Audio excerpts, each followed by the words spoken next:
Hey Woodbridge, this is Pastor Frank. I hope that you're having another great week this week. If you were with us this last Sunday, we are continuing our series called Respect the Beard.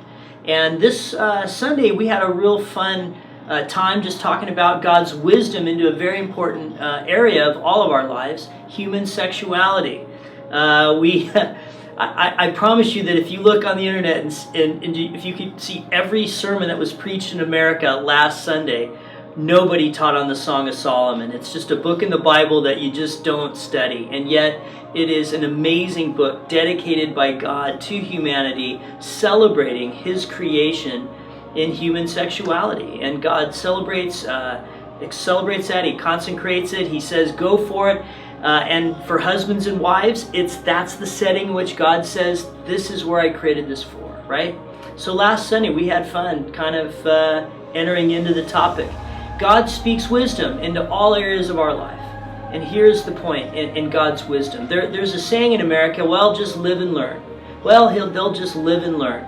The wisdom of the Bible is like, no, let's learn from God first and live our lives. And if we would learn from Him first and then live our lives out, we would save ourselves so much hassle. And think about it. When you put our human sexuality in the confines of marriage, it's a blessing. And it bonds two people together, and from this comes family. You remove this from its setting, and what do you get? Pain, people. Pain. False intimacy. You get venereal diseases. You even get death through AIDS, through unwanted pregnancies. Check out how amazing God is.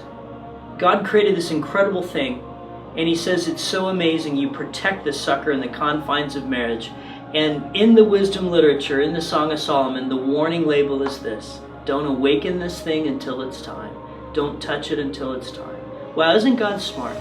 I hope this week as you're spending time in your growth groups that you're just having fun talking about this topic and just reflecting on the wisdom of God, and through it all reflecting on God's grace and mercy in our lives. But boy, I'll tell you this, I pray that all of us just are people that apply the knowledge of God before we act it out, that we would learn from God first in all these areas, like friendships, like our human sexuality. This next week we're going to be talking about work and wealth. What is God's wisdom in the work and wealth that we deal with each day? Every day we got to go to work, right?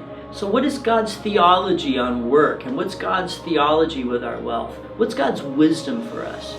Thoughts and topics. Hey Woodbridge, last Sunday was amazing. Communion was awesome. The baptisms was awesome. And this next Sunday, we're going to have another great time. So invite somebody.